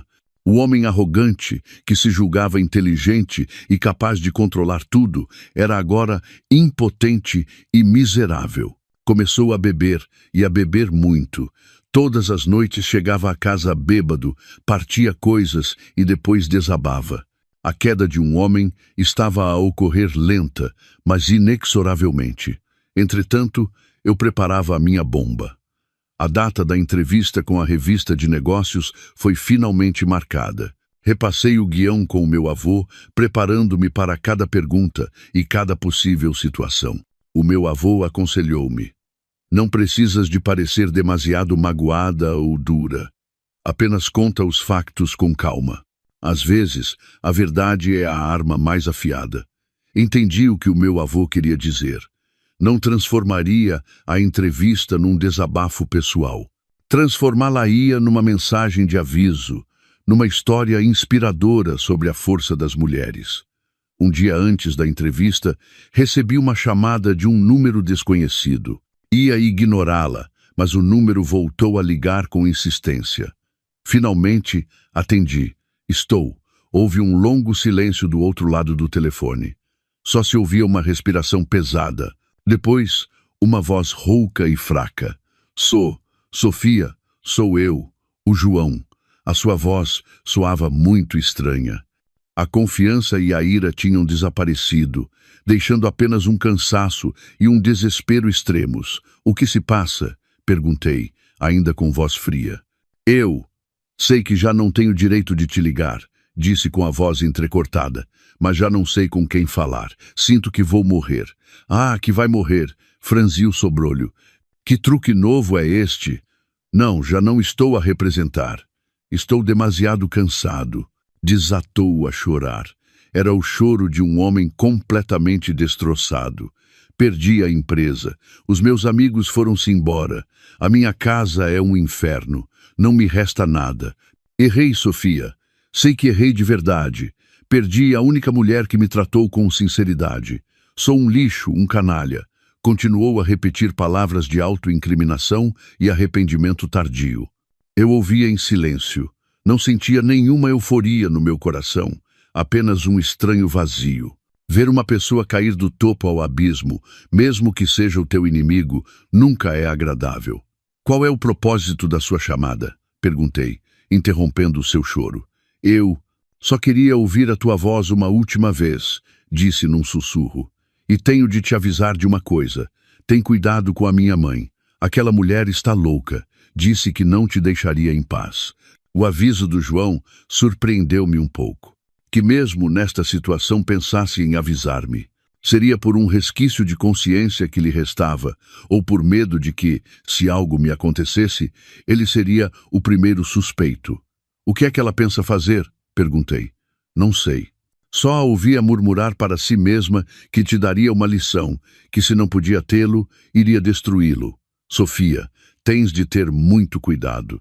Dito isto, desligou. A chamada, terminada abruptamente, deixou-me com uma mistura de emoções complexas e uma vaga inquietação. Uma mulher gananciosa e ignorante. A Carmo, que loucura seria capaz de cometer, encurralada? O aviso do João, fosse qual fosse a sua motivação, era um lembrete de que esta luta ainda não tinha terminado. Às vezes, a besta ferida é a mais perigosa. O aviso do João, embora vago, foi suficiente para que o meu avô e eu reforçássemos a nossa vigilância. Um jogador que perdeu todo o seu dinheiro torna-se imprudente, disse o meu avô com um olhar penetrante. A Carmo já não tem nada a perder.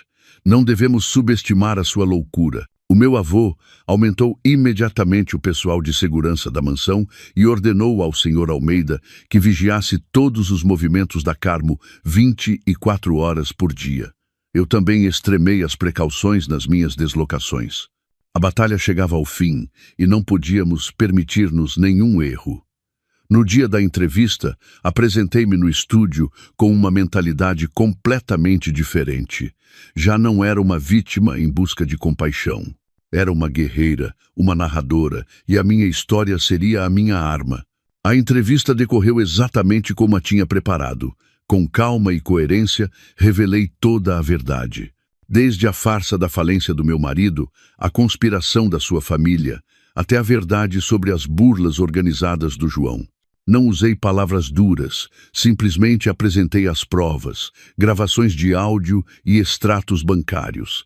Também não me esqueci de mencionar a aliança de mulheres que se tinham levantado comigo. No final da entrevista, anunciei oficialmente a criação da Fundação Sofia Magalhães, uma fundação especializada no apoio legal e psicológico a mulheres vítimas de burlas matrimoniais e violência doméstica. Quero transformar a minha dor em ação, disse, olhando diretamente para a câmara, para que nenhuma outra mulher tenha de passar pelo que eu passei. A minha entrevista teve um impacto tremendo. Não só mudou completamente a opinião pública, como também gerou uma forte onda de apoio da comunidade. Sofia Magalhães e a Fundação Sofia Magalhães tornaram-se símbolos de força e dos direitos da mulher. Entretanto, a família do João teve de suportar toda a tempestade. A porta do seu apartamento foi assediada por jornalistas e os seus telemóveis não paravam de tocar com chamadas de insultos e reprovações. Não podiam dar um passo fora de casa. A perda da reputação foi mais terrível do que a ruína econômica. Mas o desprezo e a ira da opinião pública parecem ter sido o último catalisador que empurrou a Carmo para o seu ato mais demente. Naquela noite, o Sr. Almeida ligou-me com uma voz muito urgente. Menina, aconteceu algo grave. A Carmo desapareceu de casa. A nossa gente viu-a apanhar um táxi em direção aos arredores e levava um garrafão de gasolina na mão. O meu coração parou. Os arredores. Ali havia um velho armazém do grupo, um lugar isolado e pouco frequentado. O que pretendia ela fazer? Estão a segui-la? Sim, mas ela está muito alerta e muda de carro constantemente. Estamos a segui-la como podemos. Mas, menina, o que me preocupa é que o seu alvo seja a senhora. Fiquei gelada. Nesse preciso momento, recebi uma mensagem de texto no meu telemóvel de um número desconhecido. Sofia, se queres salvar o teu avô, vem sozinha ao armazém dos arredores. Não avises a polícia ou vais arrepender-te. A mensagem era acompanhada de uma foto. Na foto, o meu avô estava sentado numa cadeira, atado de pés e mãos e com a boca tapada com fita cola. O seu rosto parecia cansado, mas o seu olhar continuava firme. Quase desmaiei. Tinha-o raptado. Aquela mulher diabólica atrevera-se a tocar na pessoa que eu mais queria. Menina, está bem? Ouvi a voz preocupada do Sr. Almeida do outro lado do telefone. Senhor Almeida, o meu avô, a Carmo raptou o meu avô. Quer que eu vá sozinha ao armazém. Mal consegui manter a calma enquanto lhe explicava a situação. Não pode, gritou o Sr. Almeida. Não pode ir sozinha. É uma armadilha, mas não posso pôr o meu avô em perigo. Menina, ouça-me. O presidente já passou por muito na sua vida. Sabe como se proteger. Agora é que a senhora tem de manter a calma de verdade. Envie-me a sua localização e a mensagem de texto completa. Avisarei a polícia imediatamente e mobilizarei a nossa gente para cercar a zona. Faça o que ela lhe pede, mas não se esqueça que estaremos logo atrás de si. Fiz o que o Sr. Almeida me disse. O medo no meu interior transformou-se gradualmente num ódio gélido. Carmo, passaste dos limites. Conduzi sozinha em direção aos arredores. À medida que a noite avançava, a estrada tornava-se cada vez mais solitária. Os faróis do carro iluminavam a escuridão e à minha frente apareceu um velho armazém abandonado. Estacionei o carro e desci. A porta de ferro enferrujada do armazém abriu-se com um rangido. A Carmo estava lá, com um isqueiro na mão e o garrafão vermelho de gasolina ao seu lado. A luz tênue, o seu rosto estava horrivelmente desfigurado e enlouquecido. Vieste, disse com uma gargalhada assustadora. Sabia que virias. Onde está o meu avô? Perguntei com voz gélida. Lá dentro. Ainda está vivo. Sorriu. Mas quanto tempo mais viverá depende da tua atitude. Afastou-se para trás, revelando a cena no interior. O meu avô estava amarrado a um pilar de madeira no centro do armazém. À sua volta, ela tinha derramado abundante gasolina. O que é que quer? Perguntei, cerrando os punhos. O que eu quero? Riu-se como uma louca. Quero que morras. Arruinaste tudo o que eu tinha. Tiraste-me o filho, o dinheiro, a honra. Agora vou fazer-te sentir o que é perder a pessoa que mais queres. Está louca? Sim, estou louca. Tu enlouqueceste-me, gritou, levantando a mão com o isqueiro. Agora ajoelha-te, inclina a cabeça e pede-me perdão. E transfere 250 milhões de euros para minha conta. Senão, com uma única faísca deste isqueiro, o teu avô e tu irão juntos para o outro mundo. Queria levar-nos com ela. Já não tinha nada a perder. Olhei para os seus olhos injetados de sangue e enlouquecidos, e depois olhei para o meu avô. Ele olhou para mim e abanou ligeiramente a cabeça, como se me indicasse para não fazer o que ela dizia. Sabia que ele preferiria morrer a ceder a um vilão. Nesta crise de vida ou morte, tinha de tomar uma decisão que determinaria o meu destino e o do meu avô. Olhei fixamente para os olhos enlouquecidos da Carmo e depois voltei a olhar para o meu avô, amarrado ao pilar. O seu olhar continuava firme, negando ligeiramente com a cabeça como sinal para eu não ceder. O meu coração batia com força, mas a minha mente, estranhamente, estava fria. Sabia que, mesmo que eu cedesse, ela não cumpriria a sua promessa. A lógica não funciona com alguém que perdeu a razão. De acordo, disse eu. A minha voz era tão calma que me surpreendeu a mim mesma. Vou enviar-lhe o dinheiro, mas primeiro solte o meu avô. A Carmo soltou uma gargalhada selvagem. Tomas-me por tola. para que, assim que o soltar, chames a polícia e me prendam? De maneira nenhuma. Primeiro envias o dinheiro e depois logo se vê. Se a senhora não confia em mim, como posso eu confiar em si? Disse, tentando ganhar tempo, perscrutando rapidamente a escuridão na esperança de que as forças policiais estivessem em posição. Não estás em condições de impor condições aqui, rosnou, e a mão que segurava o isqueiro tremia. Vou contar à titre. Se não enviares o dinheiro, queimarei tudo. A sua voz ressoou com agudeza. Espere, gritei, fingindo um pânico extremo. De acordo, vou enviar. Vou enviar agora mesmo. Fingindo tremer, tirei o meu telemóvel e comecei a navegar no ecrã, simulando fazer a transação. A Carmo olhava-me com desconfiança. Quanto enviaste? Os 250 milhões, mas uma transferência tão grande demora um pouco a processar e preciso de um código de autenticação. Dê-me alguns minutos. Tentei dar uma razão plausível. 2. Ela não tinha paciência. A chama do isqueiro acendeu-se, iluminando o seu rosto de loucura. Nesse preciso momento, uma sombra negra surgiu por trás dela. Pum! Um golpe forte. O senhor Almeida, que se tinha aproximado sorrateiramente em algum momento, golpeou com força a nuca da Carmo com um grande pau de madeira. Ela caiu inconsciente, sem sequer conseguir gritar. O isqueiro voou, e quase simultaneamente, dezenas de pessoas irromperam da escuridão. Forças especiais da polícia, armadas, cercaram todo o armazém. Menina, está bem? O senhor Almeida correu na minha direção. Estou bem. Avô, corri para o meu avô. Os agentes da polícia desataram-lhe rapidamente as cordas. Estás bem? Abracei-o com força, a soluçar. O meu avô deu-me umas palmadinhas nas costas e disse, com a voz ainda fraca, mas cheia de alívio, estou bem. A minha neta foi muito corajosa. Tudo terminou num instante, e a Carmo, ainda inconsciente, foi algemada e detida.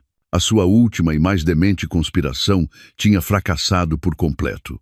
O rapto e a tentativa de incêndio provocado foram a gota que fez transbordar o copo, pondo um trágico ponto final na família de João Monteiro. A Carmo, acusada de múltiplos crimes como rapto, ameaças de morte e tentativa de incêndio, recebeu uma severa sentença. Passaria o resto da sua vida entre as frias paredes de uma prisão a refletir sobre os seus crimes. O João, ao saber do ato demente da sua mãe, desmoronou-se por completo na prisão. Deixou de apelar e aceitou em silêncio a sentença que lhe foi imposta. Talvez, no fundo do seu coração, se tenha dado conta de que parte da culpa de toda esta tragédia recaía na sua própria fraqueza, ganância e traição. A Lúcia também, após um período de detenção e investigação, teve de enfrentar a justiça. Embora não tenha participado diretamente na grande conspiração, como cúmplice por encobrimento, também recebeu o castigo que merecia. A vida de menina ociosa tinha terminado, substituída pelo trabalho na prisão. A queda da família Monteiro era um final previsível, uma consequência inevitável da ganância e da maldade. Eles próprios atearam o fogo, e no final esse fogo consumiu tudo o que tinham. Depois de toda a tempestade passar, o meu avô e eu voltamos para a mansão.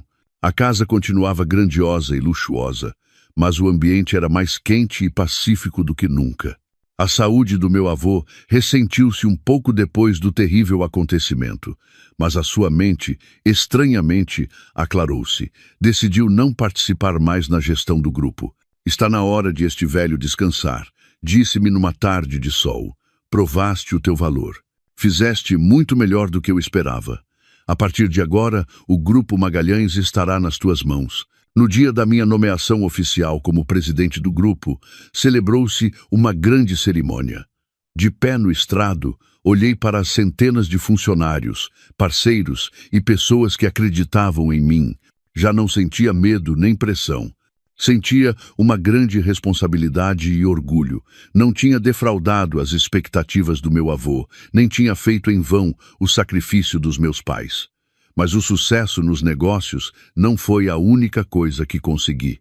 Durante todo o processo judicial, houve uma pessoa que me apoiou em silêncio, tanto legal como emocionalmente. O senhor Miguel Torres. Não era apenas um advogado competente, mas também um homem caloroso, compreensivo e de confiança. Passamos juntos os momentos mais difíceis e pouco a pouco surgiu um sentimento especial entre nós. O amor chegou a mim pela segunda vez, de forma suave e pacífica. Ele não se sentiu esmagado pela minha origem familiar, nem pela minha riqueza. Amava a pessoa que eu era, a minha força e a minha perseverança. Ao seu lado, podia ser eu mesma, sentir-me verdadeiramente amada e respeitada. Um ano depois, celebramos um pequeno e caloroso casamento numa praia soalheira e ventosa.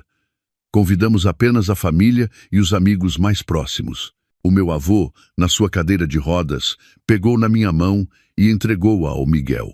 "Cuida bem da minha Sofia", disse, feliz e com os olhos lacrimejantes.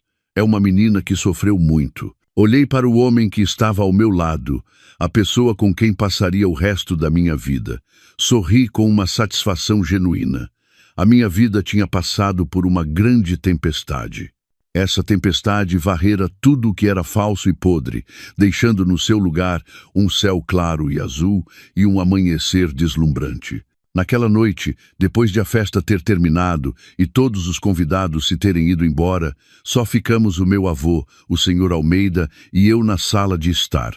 O ambiente era tranquilo, só se ouvia o suave murmúrio das ondas ao longe. O meu avô parecia cansado, mas muito feliz. Olhou-me com olhos cheios de afeto. "Sofia, finalmente encontraste o teu refúgio de paz. Agora este velho pode descansar tranquilo." Peguei na sua mão magra, o meu coração cheio de gratidão. Se não fosse por si e pelo senhor Almeida, não sei o que teria sido da minha vida. Devo-lhes a vida a ambos. O meu avô sorriu com doçura e abanou a mão. "Entre família não há dívidas. És minha neta. O sangue da família Magalhães. Proteger-te é a minha responsabilidade." O senhor Almeida, que estava de pé a um lado, também sorriu. Ver a menina feliz é a maior alegria do presidente e a minha. Sentamo-nos juntos a recordar o passado, não com amargura nem ódio, mas com uma profunda reflexão.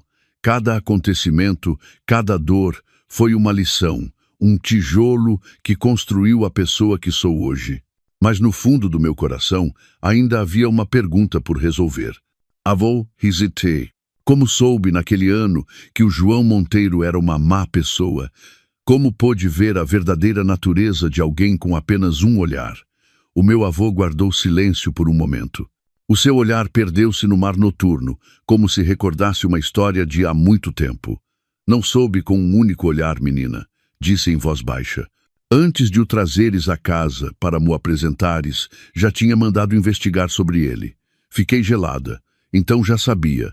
"Sim", assentiu ele. Sabia que a sua origem familiar não era tão simples como ele dizia. O pai dele era um conhecido jogador, cheio de dívidas. A mãe dele, a Carmo, também não era uma santa. Sabia que a sua aproximação a ti não era uma coincidência. Mas, naquela altura, estavas perdidamente apaixonada. Não terias acreditado numa única palavra do que eu te dissesse. Quanto mais eu me opusesse, mais terias querido segui-lo. Por isso, tive de te dar aquele ultimato tão cruel. Esperava que as dificuldades e as privações de uma vida normal te fizessem entrar na razão, mas não sabia que serias tão forte e paciente. Cada uma das suas palavras foi como a última peça de um puzzle, completando a imagem perfeita. Desatei a chorar, não por dor, mas comovida pelo seu amor silencioso e pelo seu profundo cálculo. Mesmo quando lhe virei as costas, ele sempre me tinha estado a observar e a preocupar-se comigo. "E o dos meus pais?" Perguntei com a voz a tremer. Uma velha dor ressurgiu. Também teve a ver com conspirações de negócios? O meu avô guardou silêncio durante muito tempo. Até o som das ondas lá fora pareceu suster a respiração. "Sim", admitiu finalmente, e a sua voz estava tingida de uma tristeza infinita. O acidente daquele ano não foi um simples acidente. Foi um assassinato planeado pelos concorrentes do nosso grupo. Os teus pais pagaram o preço do meu sucesso. Fechou os olhos e uma lágrima rolou pela sua bochecha enrugada. Esse é o maior arrependimento da minha vida, Sofia. Não consegui proteger a minha filha e o meu genro. Por isso, tinha de te proteger a ti com mais razão. Não podia permitir que essa tragédia se repetisse. A última verdade tinha sido revelada. Uma verdade terrível, mas que explicava tudo. Compreendi o fardo que o meu avô tinha carregado durante tantos anos, porque era tão rigoroso, porque sempre tentava proteger-me. Abracei-o com força. Avô, isso são águas passadas. Os meus pais, do céu, de certeza que não lhe guardam rancor. Agora, tem-me a mim, ao Miguel e ao Sr. Almeida. Abraçamo-nos assim, avô e neta. 2 gerações a partilhar a dor e os segredos enterrados durante décadas. Naquela noite, compreendi que a família não é apenas o lugar onde nascemos, mas o lugar a que voltamos depois da tempestade, um refúgio sempre disposto a proteger-nos e a acolher-nos incondicionalmente. Depois do casamento, a minha vida entrou num novo capítulo, um capítulo de verdadeira paz e felicidade. O Miguel era um marido maravilhoso, não só me amava, como também respeitava muito o meu avô. Partilhava tudo comigo, desde os assuntos do grupo até as pequenas coisas da casa. Ao seu lado, recuperei a sensação de ser uma mulher normal, amada e protegida. A Fundação Sofia Magalhães, sob a minha direção, cresceu cada vez mais e ajudamos inúmeras mulheres, não só com apoio material, mas também devolvendo-lhes a fé na vida. Cada uma das suas histórias, cada um dos seus sorrisos era uma grande motivação para mim. Um dia, recebi uma carta anônima. A letra era canhestra. Por curiosidade, abria. Para a senhora Sofia Magalhães. Sou a mãe do João, a Carmo. Escrevo-lhe esta carta da prisão. Não espero o seu perdão. Só queria dizer-lhe uma coisa. Desculpe. Errei. A ganância cegou-me. Destruí a minha própria família com as minhas próprias mãos. Empurrei o meu filho e a minha filha para a prisão. Arrependo-me tanto. Todas as noites sonho com o que fiz. Vejo a sua figura a chorar no meio de uma noite de inverno. Sei que não há segundas oportunidades. Só espero que a senhora viva feliz, por nós também, uma pecadora. Depois de ler a carta, o meu coração estava calmo. Não sentia nem euforia nem compaixão, apenas uma sensação de paz. Todo o rancor se desvaneceu com estas letras. O passado estava completamente encerrado. Duraria muito tempo esta nova felicidade? Ou os fantasmas do passado tinham realmente adormecido? A vida ainda tinha muitos caminhos imprevisíveis pela frente. Anos depois, quando as ondas turbulentas do passado se tinham retirado por completo, a minha vida decorria na calma que tanto ansiava. O Miguel e eu tivemos uma filha preciosa. Chamámo-la Alma, com a esperança de que a sua vida fosse sempre serena e livre. Era o fruto do nosso amor, a nossa alegria, um raio de sol que aquecia toda a mansão. O meu avô, embora de idade avançada, parecia ter rejuvenescido desde o nascimento da sua bisneta. O seu maior prazer era sentar-se na sua cadeira de rodas todos os dias e ver a Alma a balbuciar e a dar os seus primeiros passos no jardim. Um sorriso de satisfação não abandonava o seu rosto. O Grupo Magalhães, sob a minha direção e com o apoio do Miguel, cresceu ainda mais solidamente. Centramo-nos não só nos lucros, mas também nos valores sustentáveis e nas atividades para a comunidade. A Fundação Sofia Magalhães também se tornou uma instituição de confiança, um refúgio comum para milhares de mulheres em todo o país.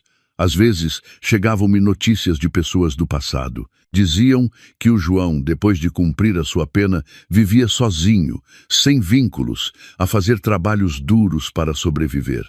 O seu antigo aspecto sofisticado e elegante tinha desaparecido e tinha envelhecido muito.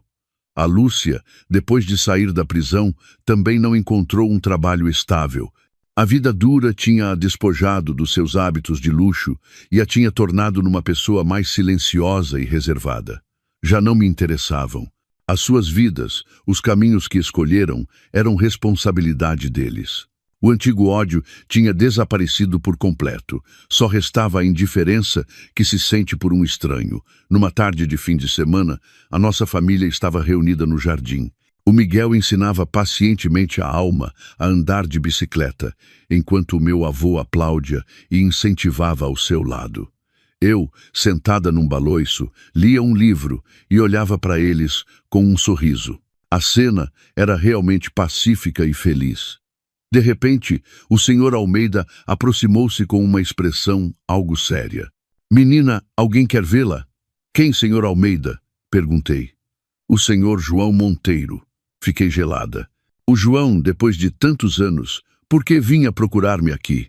"Diga-lhe que não estou", respondi com frieza. Não queria que nada do passado perturbasse a minha vida atual. "Mas ele diz que é um assunto muito importante relacionado com a última vontade da senhora Carmo", hesitou o senhor Almeida. A Carmo tinha falecido na prisão por doença há alguns anos. "A sua última vontade." A curiosidade picou-me, mas também estava cheia de receio. "Onde está ele?" "Está à espera fora do portão principal." Pensei por um momento. "De acordo, leve-o para o pequeno salão. Que o meu avô e os outros não saibam. Não quero quebrar a paz familiar." Entrei no pequeno salão. O João estava sentado num sofá. Estava muito mais magro e moreno, com cabelos brancos a salpicar o seu cabelo. Parecia muito mais velho e desgastado do que a sua idade sugeria. Ao ver-me entrar, levantou-se desajeitadamente e manteve a cabeça baixa, sem se atrever a olhar-me diretamente nos olhos. "Olá." A sua voz era rouca e baixa. "O que faz aqui?" perguntei, mantendo uma distância de segurança. "Eu vim cumprir uma última promessa que fiz à minha mãe." Tirou uma caixa de madeira desbotada de um velho saco de pano com as mãos a tremer e colocou-a sobre a mesa. "Antes de morrer, a minha mãe pediu-me que te devolvesse isto", disse. "A minha mãe disse que te tinha feito mal a ti e aos teus pais. Disse que isto era a única coisa que guardava dela." Por curiosidade, abri a caixa. Dentro havia um velho álbum de fotos e algumas cartas amareladas. Passei a primeira página do álbum. Havia fotos da minha mãe e da Carmo jovens. Estavam abraçadas e a sorrir alegremente. Fiquei atônita. Como? Como é isto possível?" "A minha mãe e a tua mãe", disse o João com amargura, "uma vez foram as melhores amigas." Este facto foi como um raio para mim. Folheei as cartas. Eram cartas que a minha mãe tinha escrito a Carmo, a falar da vida, do amor, dos sonhos. Numa carta, a minha mãe escreveu: "Susana, acho que em breve terei de ir para um lugar distante. Confio-te a minha Sofia. Trata-a como se fosse a tua própria filha. Se mais tarde a Sofia e o João tiverem um destino juntos, essa será a minha maior felicidade." Então era isso. Não só eram amigas, como a minha mãe me tinha confiado a Carmo. Mas por quê? Por que me tratou ela assim? "Pela ganância e pelos ciúmes", respondeu o João, como se lesse os meus pensamentos. "A minha mãe sempre invejou a riqueza e a felicidade da tua mãe. Quando a tua mãe morreu, cortou deliberadamente todo o contato e escondeu esta relação. Queria que vivesses no sofrimento. Assim, ela podia sentir prazer, e quando te conheci, a minha mãe viu uma oportunidade. A oportunidade de arrebatar tudo o que acreditava que a tua mãe lhe tinha tirado." Fechei o álbum, a minha mente um turbilhão de emoções. A tragédia da minha vida, no final, originou-se no rancor de uma geração anterior. Que absurdo e trágico. Por que me conta isto? Olhei para o João diretamente nos olhos. Para pedir perdão, o João abanou a cabeça e um sorriso amargo apareceu nos seus lábios. "Não, não me atrevo a pedir o teu perdão. Só queria que soubesses toda a verdade. Vivi demasiado tempo na mentira e na culpa. Agora só quero viver em paz. Devolvendo-te estas memórias, considero que saldei a minha última dívida." Voltou a inclinar-se perante mim, virou-se em silêncio e foi-se embora. Olhei para suas costas solitárias e no meu coração já não havia ódio, mas uma vaga compaixão. Cada pessoa deve pagar pelos seus erros, só que o preço que eles pagaram foi demasiado alto. Peguei no álbum nas minhas mãos e voltei a olhar para a minha mãe e para Carmo, a sorrir radiantemente na foto. Talvez noutro mundo pudessem ter resolvido todos os seus rancores e voltado a ser amigas. O encontro inesperado com o João e a verdade sobre a relação entre a minha mãe e a Carmo fecharam o último capítulo do passado. Foi como se a última peça do puzzle encaixasse no seu lugar, completando a imagem completa da minha vida com os seus lados brilhantes e os seus trágicos cantos escuros. Já não sentia rancor, nem me culpava. Aprendi a aceitar e a perdoar, não por eles, mas para poder seguir em frente com leveza. A minha vida voltou ao seu curso tranquilo. O trabalho no grupo, os projetos da Fundação Sofia Magalhães e, acima de tudo, a minha pequena família. Cada dia era como um presente. Apreciava cada momento com o Miguel, vendo a minha filha Alma crescer e vendo o sorriso do meu avô. Essa era a riqueza mais preciosa, algo que nenhum dinheiro podia comprar.